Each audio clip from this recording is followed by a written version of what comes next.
My name is S. Kiran Kumar.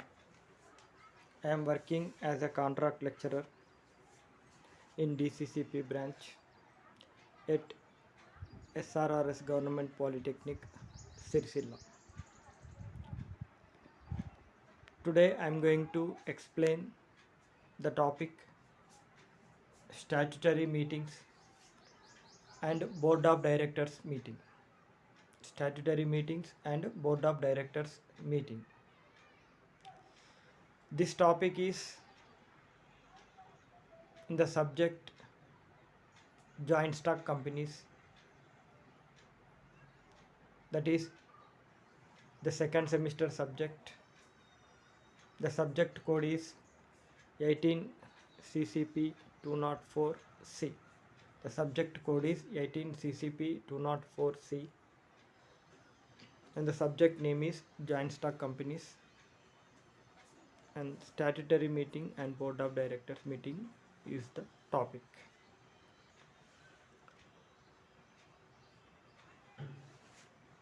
In this class I am going to explain in detail about statutory meeting and board of directors meeting. There are different kinds of meetings conducted in a joint stock company. There are different kinds of meetings conducted in a joint stock company.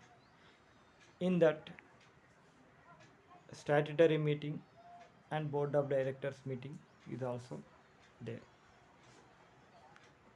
Today I will clearly explain, or in this session I will clearly explain what is a statutory meeting and what is a board of directors meeting in detail. So in the last class I have explained very clear, in the last class or the last video I have explained you very clear about the procedure for re-allotment of shares, right share and bonus shares, issue of shares at premium and issue of shares at discount, and issue of shares at discounts. These points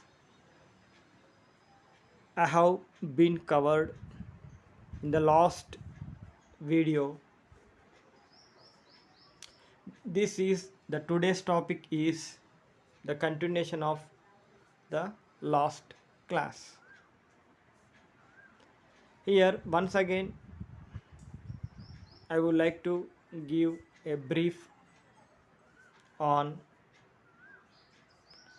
the last topics which I have explained. Here the procedure for allotment of shares, right share, bonus share, issue of shares at premium and issue of shares at discount. And first thing, after issuing the prospectus, a prospectus is an invitation to the general public, and it is an offer to the public to purchase shares or debentures in a joint stock company. The people or the investors, intending investors, will apply in a prescribed proforma available in the prospectus to purchase shares, different types of shares. The prospectus contains the detailed information about the types of shares issued and the number of shares issued. Here the investors will apply to purchase the different types of shares they want to buy.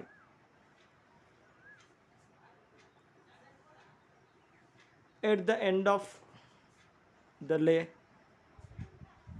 or after the last date of receiving the applications, the company secretary will conduct a meeting with the board of directors and they decide and allot the shares to the shareholders. And the same intimation is sent to the shareholders. The same information is sent to the shareholders, and the persons who have allotted the shares are registered in a register of shareholders. This process is called procedure for allotment of shares. Here,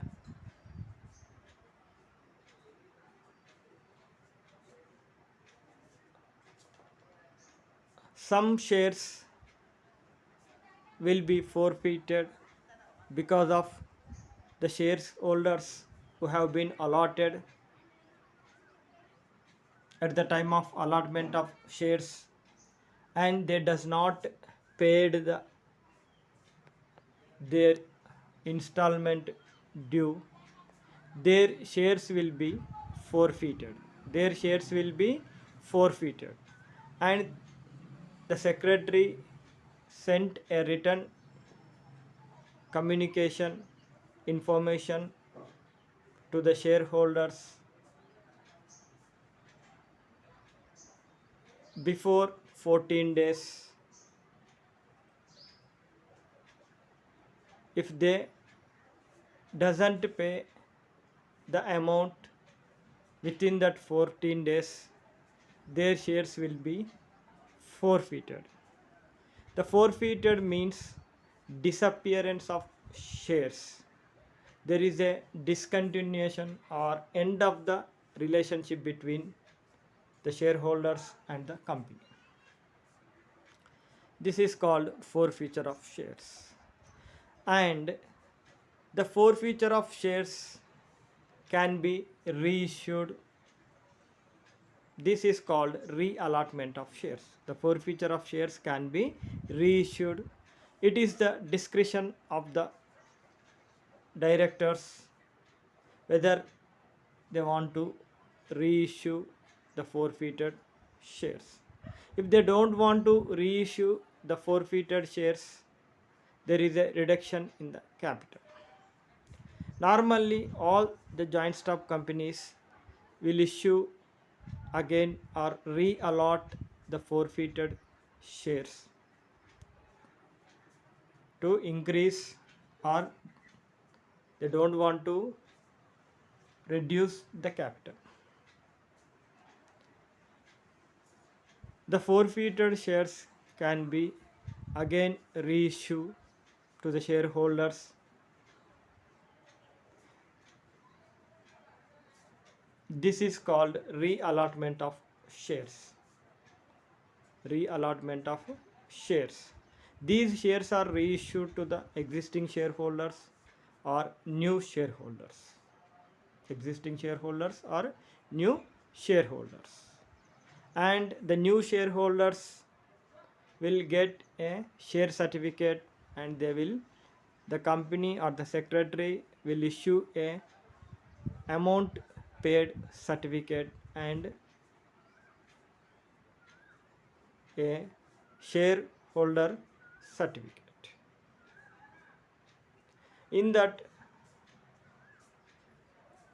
there exist in the reallotment process, there exist some right shares and bonus shares.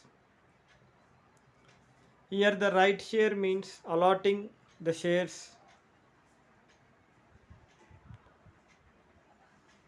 to the existing shareholders at a discount.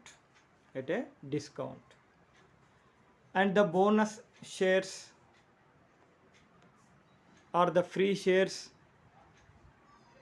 allotted to the existing shareholders at a free of cost, at a no cost, and issue of shares at a premium and at a discount.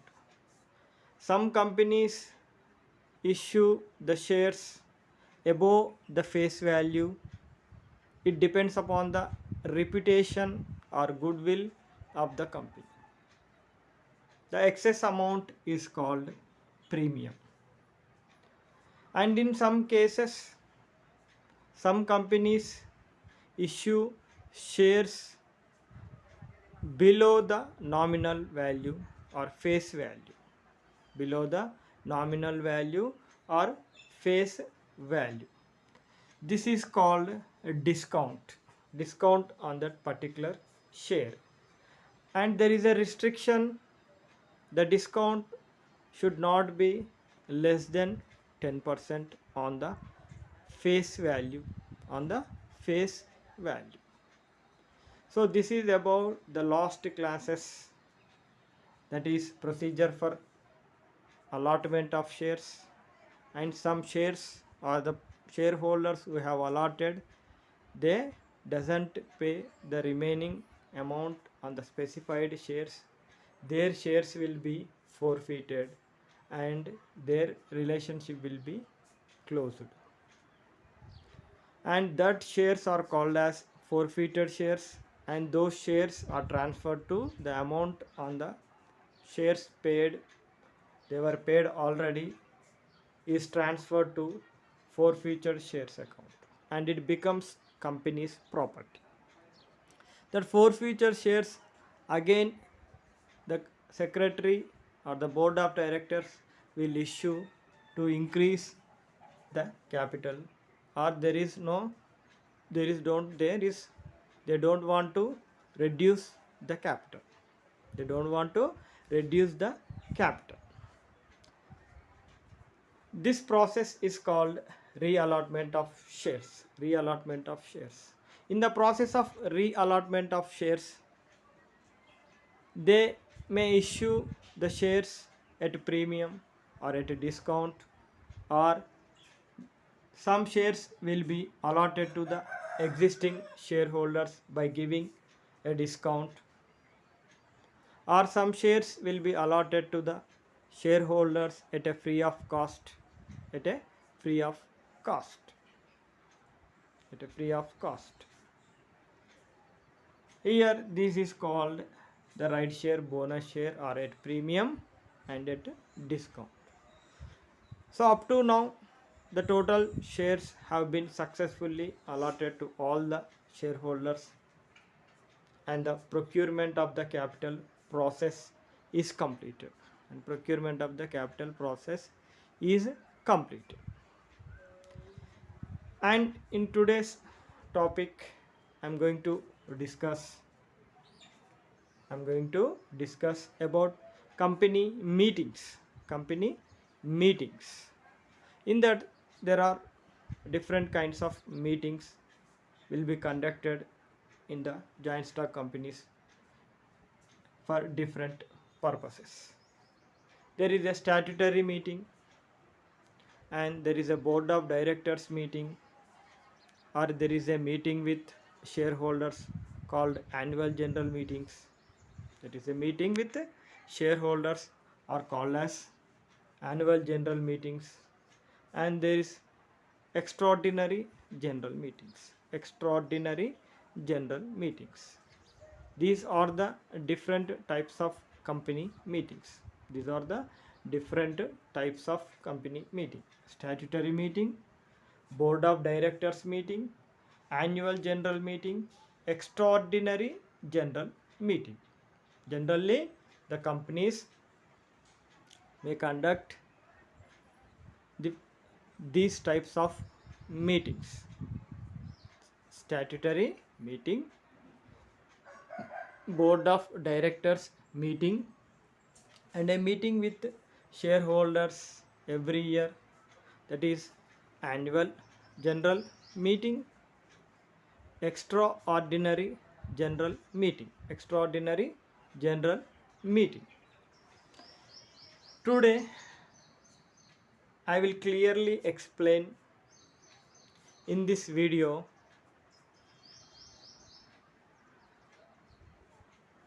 about statutory meeting, about statutory meeting and board of directors meeting. Statutory meeting and board of directors meeting. Statutory meeting and board of directors meeting. Here, a joint stock company is managed as per the decisions collectively taken by conducting meeting of the shareholders and directors. A joint stock company is managed a joint stock company is managed as per the decisions taken by conducting the meetings of the shareholders and directors. So any joint stock company will conduct a meeting for each and every decision they wants to take. Generally, the meetings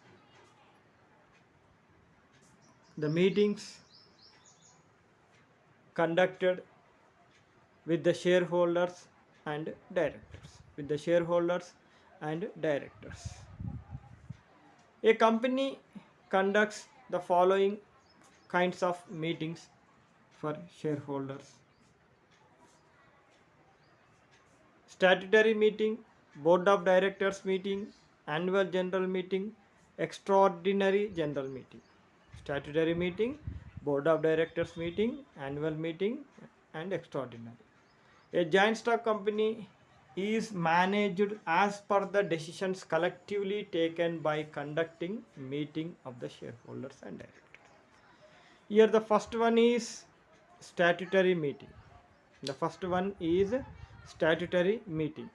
According to section 165 of the Companies Act, according to section 165 of the Companies Act, a public limited company has to hold statutory meeting as a legal obligation and adopt statutory report within a specified period.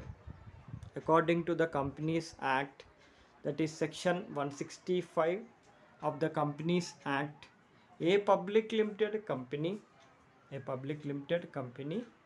has to hold a public limited company has to hold statutory meeting as a legal obligation and adopt statutory report within a specified period. The first meeting of shareholders of a public limited company is called statutory meeting. It is held only once in the lifetime of a company. It is held only once in the lifetime of a company. A private company is not required to hold this meeting. So here we have to observe the points is, as per the section 165 of the Companies Act, as per the section 165 of the Companies Act, a public limited company has to conduct a statutory meeting with the shareholders for the first time. A public limited company should have to conduct a statutory meeting with the shareholder. It is held only once in the lifetime of a company. Whenever the joint stock company has begun, very first time, they have to conduct a meeting. That is the first meeting called as statutory meeting. The first meeting called as statutory meeting with shareholders within a specified period. A public limited company, the first meeting of shareholders of a public limited company is called statutory meeting. So after allotment of the shares, that process completed, after the shares allotting of the shares process and procuring the capital, when the process has completed, A public limited company has to conduct a meeting with the shareholders. A public limited company has to conduct a meeting with the shareholders, and this meeting is only held only once in the lifetime of a company. And this meeting is held only once in the lifetime of a company. It is held only once in the lifetime of a company.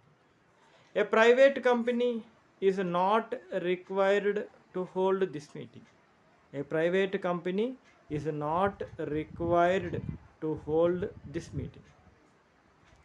A private company is not required to hold this meeting.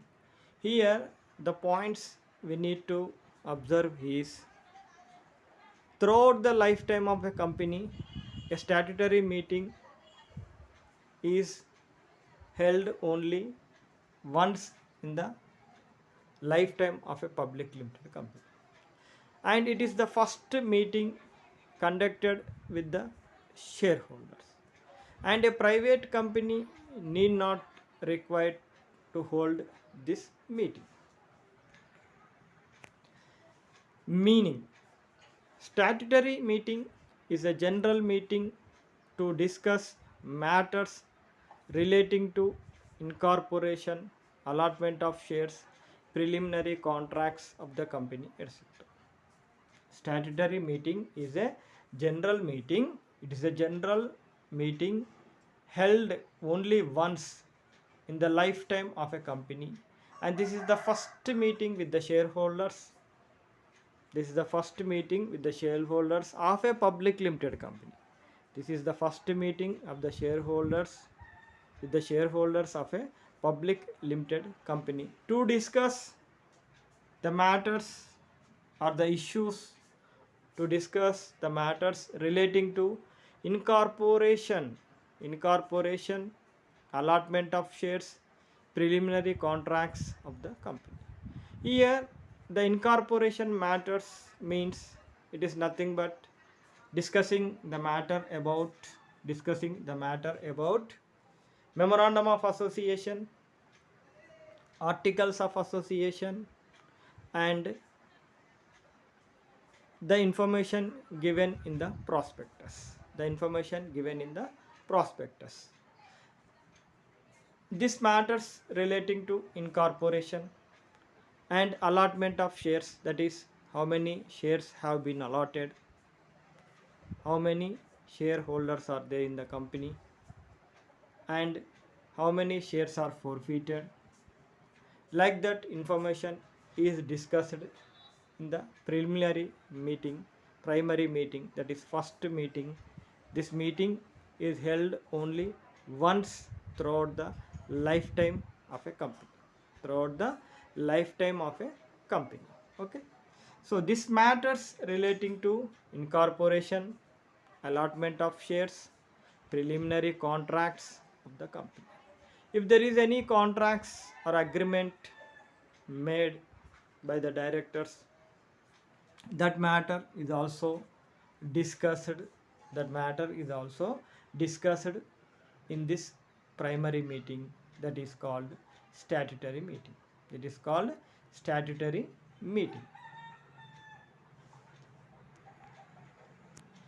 Statutory meeting requirements.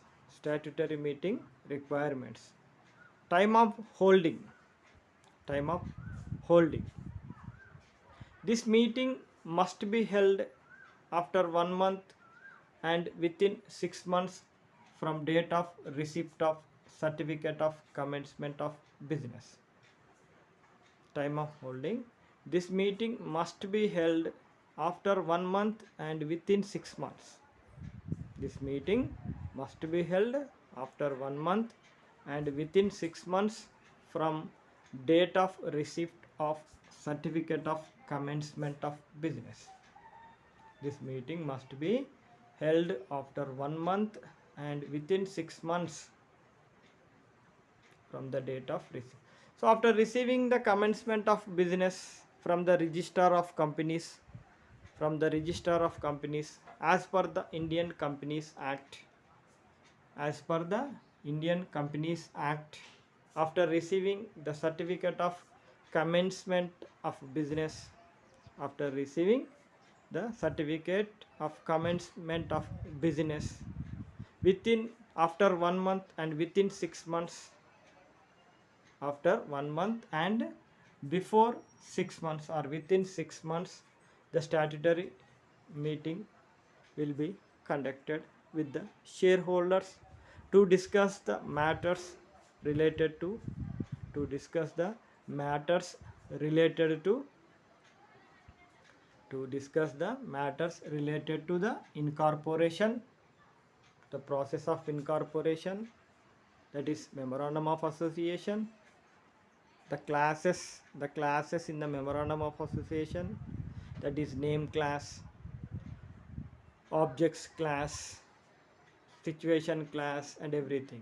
What are the classes available in the memorandum of association? That information is clearly discussed in the statutory meeting with shareholders, and the matters which are available, the information which is available in the articles of association, the matter which is available in the articles of association is also clearly discussed with shareholders,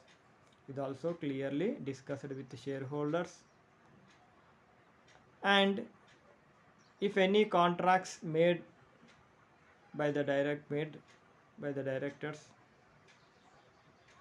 that information is also given to the shareholders in the statutory meeting. And this meeting has to be conducted after receiving the commencement of business certificate, after receiving the certificate of commencement of business from the registrar of companies, after 1 month and within 6 months, after 1 month and within 6 months. Here the point we have to remember is the statutory meeting is held only once throughout the lifetime of the company, and this is the first meeting with the shareholders. These 2 points we have to remember. Notice. A copy of the notice should be sent to each shareholder at least 21 days in advance of the meeting. Here, to conduct the statutory meeting, the information needs to be given to the shareholders to attend the meeting. Here, the secretary will send, generally a notice should send to each shareholder at least 21 days in advance of the meeting. At least 21 days in advance of the meeting. Before 21 days of the conduct of the meeting, the shareholders will be given an intimation about the conduct of the statutory meeting,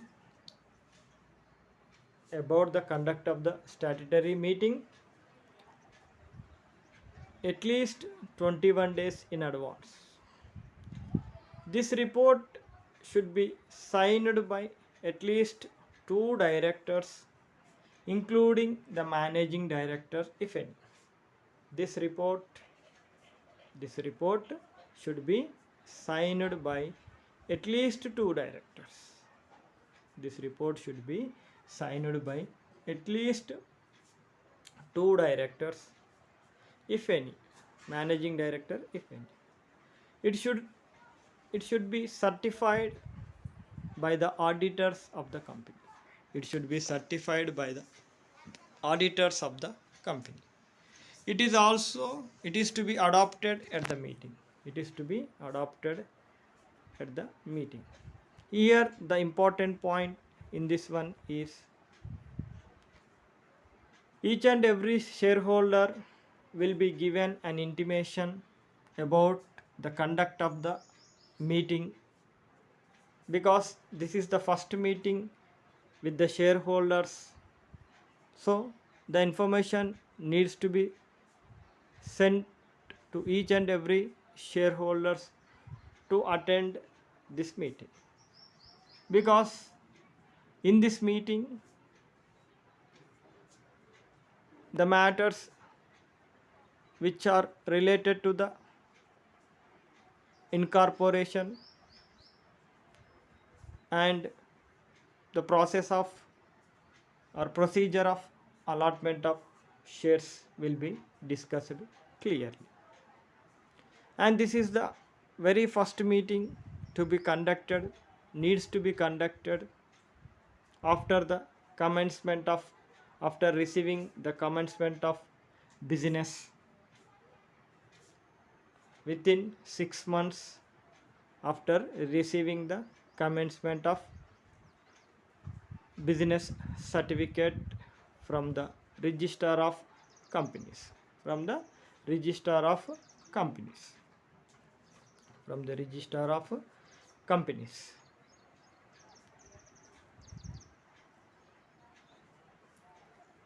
In the process of conducting the statutory meeting, the directors or the managing director will be sent a notice, to the shareholders about the conducting of this statutory meeting, that is date and time, venue, that is place, date and time is mentioned in the notice, and it should be sent to the shareholder at least 21 days in advance of the meeting. And this report should be signed by at least 2 directors, including the managing director if any. This report should be signed by at least 2 directors, including the managing director if any. And it should be certified by the auditors of the company. And it should be certified by the auditors of the company. It should be certified by the auditors of the company. It is to be adopted at the meeting. And then statutory report. To provide information to the members, about the formation, progress and prospectus of the company. To provide information to the members about the formation, progress and prospectus of the company. It gives details about allotment of shares, preliminary expenses, underwriting, etc.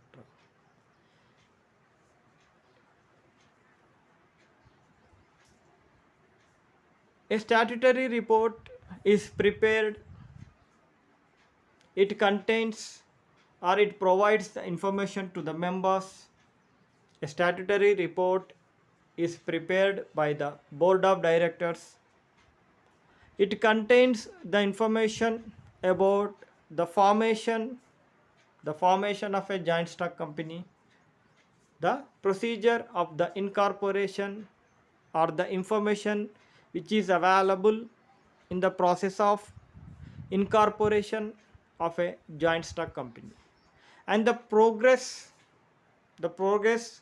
of the joint stock company from the incorporation, and the information which was given in the prospectus about the company is provided in the statutory report to the shareholders, and it gives full details about allotment of shares, preliminary expenses, underwriting, etc. It gives details about allotment of shares, preliminary expenses, underwriting, etc. Here the point is the members or the board of directors have to prepare a statutory report to give information to the shareholders about the formation or progress or the information which is available in the prospectus, and allotment of shares and preliminary expenditure, and the information about underwriting, etc. This is about statutory report. And the contents of statutory report. The contents of statutory report. Total cash received by issue of shares. The total amount or the cash received by issue of shares. Allotment of shares for consideration other than cash. Allotment of shares for consideration other than cash. Total cash receipts and payments on the day prior to 7 days of the date of report. Total cash receipts and payments on the day prior to 7 days of the date of report. Preliminary expenses. Preliminary expenses. The contents of a statutory report is the total cash received by issue of shares. The total cash, it is in the sense of capital. We can say the cash is a capital. That is the total receipts, total capital received by issue of shares. The total capital received by issue of shares. Allotment of shares for consideration other than cash. Allotment of shares for consideration other than cash. Allotment of shares for consideration other than cash. Total cash receipts and payment on the day prior to 7 days of the date of report.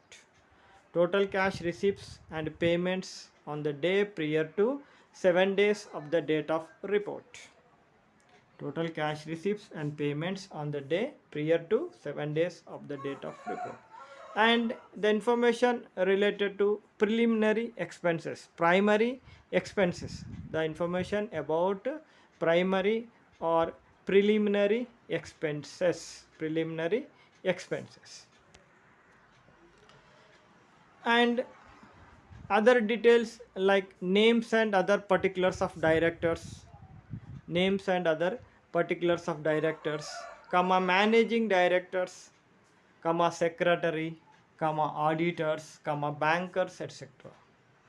Names and other particulars of directors, comma managing directors, comma secretary, comma auditors, comma bankers, etc. Particulars of contracts entered into by the company. Particulars of contracts entered into by the company. Names and other particulars of directors, managing directors, secretary, auditors, bankers, etc. Particulars of contracts entered into by company. The contents of statutory report. Here we need to understand the point is the total capital or the cash received.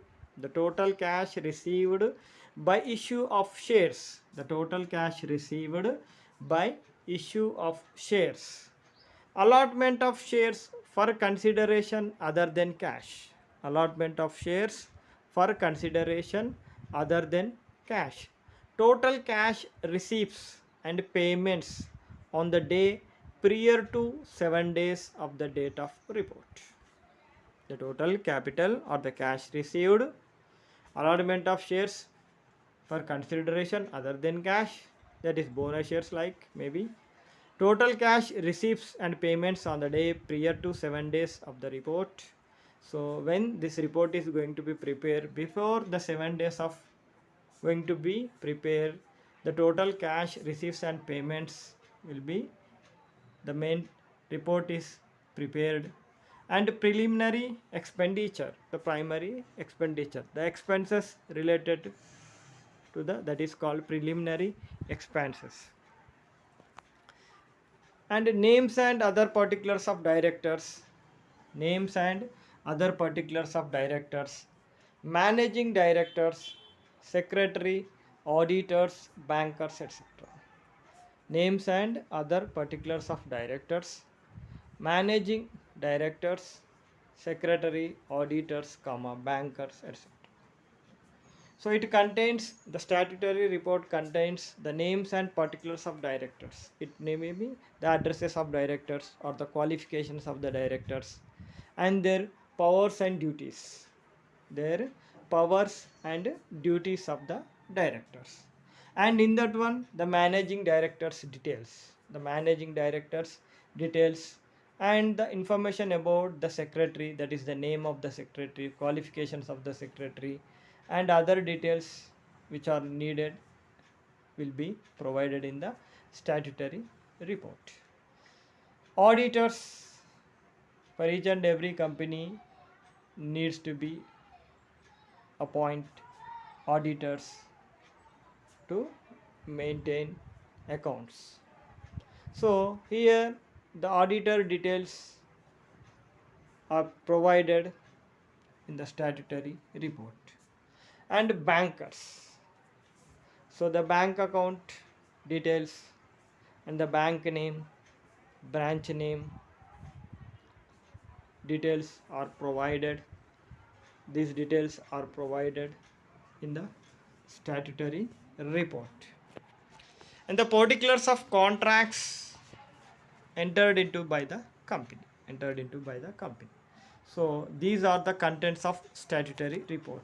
These are the contents of statutory report. Filing with registrar. Filing with registrar. A copy of this report should be filed with the register of joint stock companies. A copy of this report should be filed.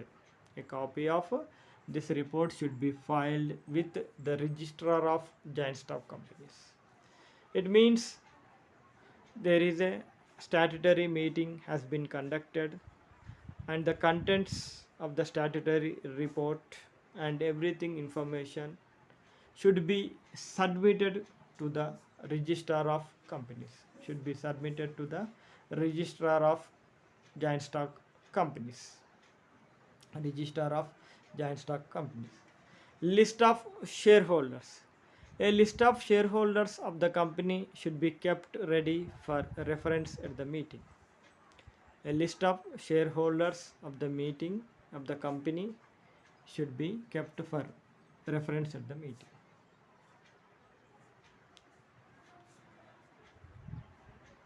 A list of shareholders of the company, a list of the shareholders of the company should be kept ready for reference at the meeting. And board of directors meeting. Board of directors meeting. Director meetings are called as board meetings. Directors meetings are called as board meetings. These meetings may be studied under two heads, namely, these meetings may be studied under two heads, namely, directors meetings, directors committee meetings. The another kind of meeting is board of directors meeting. Board of directors meeting. Directors meetings are called as board meetings.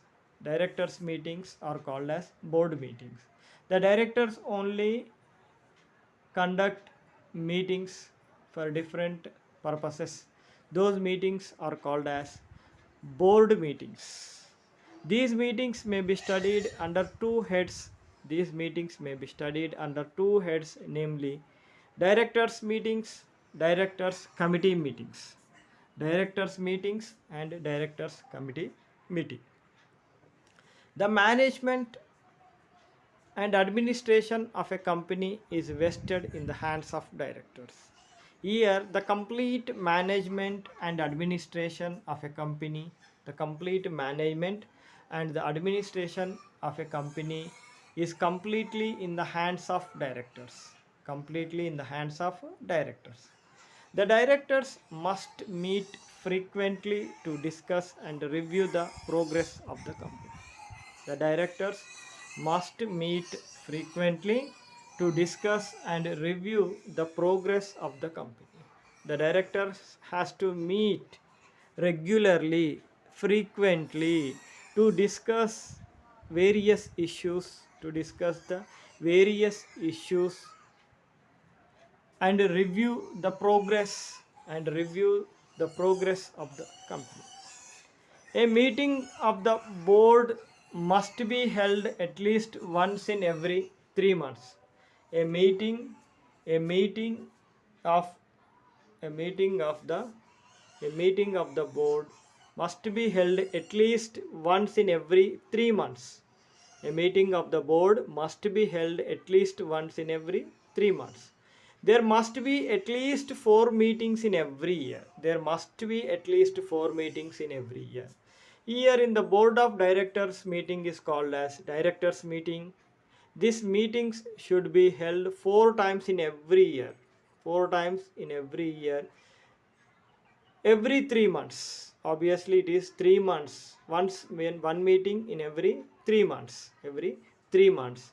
And the board of directors must meet frequently or regularly to discuss the various issues about the progress of the company, to discuss the various issues about the progress of the company, because the complete management and the administration is the complete administration and the management is completely depends on the hands, the completely it is in the hands of directors, so that the directors have to visit frequently and review the progress of the company. And the board meetings or the board of directors meetings, at least 4 meetings in a year, at least 4 meetings in every year. Notice of every meeting of the board must be given in writing to every director. Notice of every meeting of the board must be given in writing to every director. The quorum for the board meeting is 1/3 of its total directors or 2 directors, which is higher. The officer who fails to serve meeting notice to the directors is punishable with a fine up to rupees 100. With a fine up to rupees 100. Notice of every meeting of the board must be given in writing to every director. So before conducting every board meeting, an intimation may be sent to each and every director in writing. Here the officer who fails to serve this meeting notice, the officer or the person or the responsible person who fails to give this meeting notice to the directors is punishable with a fine up to rupees 100, with a fine up to rupees 100. The quorum for the board meeting is 1/3 of its total directors. The quorum for the board meeting is 1/3 of its total directors, or 2 directors, which is higher, or 2 directors, which is higher. Adjourned for want of quorum, it stands adjournment till the same day in the next week at the same time and place. Adjourned for the want of quorum. If the quorum is not present, the meeting is postponed to the same day in the next week and same time and place. Same day to the next week at same time and place. The meeting must be presided over by a chairman who is elected by the directors in the first meeting. The meeting must be presided over by a chairman who is elected by the directors in the first meeting. In the absence of chairman, the vice chairman who is elected by the directors will preside over the meeting. Out of the directors, one person is elected as a chairman and another one person is elected as a vice chairman. So here the chairman has to preside over the meeting. If the chairman is not present, if there is any absence of the chairman, a vice chairman has to preside over the meeting. Preside over the meeting. If there is no quorum is present, then the meeting is adjourned and the meeting is conducted in the next week at the same time and place. At the same time and place. Special business. future plans of the company, change in the memorandum of association, change in the articles of association. Here in this meetings, the board of directors meeting, in these meetings, they discuss the future plans of the company, changes the memorandum of association, changes the articles of association. Future plans of the company, change the memorandum of association, change the articles of association, etc. In this class, I have clearly explained about the statutory meeting and board of directors meeting. Statutory meeting and board of directors meeting. Once again, I will clearly give a brief about this statutory and board of directors meeting. In a simple points, the statutory meeting is conducted only once throughout the lifetime of the company. It is conducted before the 6 months after receipt of the commencement of the business certificate from the Registrar of Companies. And this is the first meeting held with the shareholders of the company. And it contains a statutory report to be submitted to the shareholders, contains the formation of a joint stock company and the preliminary expenses, and if any agreements made by the directors, if any contracts. And this information needs to be sent to each and every shareholders by giving a notice about the meeting is going to be conducted 21 days advance by mentioning the place and time of the meeting. Place and time of the meeting. In this meeting, generally they discuss the matters related to the memorandum of association, articles of association, and the procedure for allotment of shares and preliminary expenses, etc. and preliminary expenses, etc. And the second meeting which I have explained, that is board of directors meeting. This is also called directors meeting.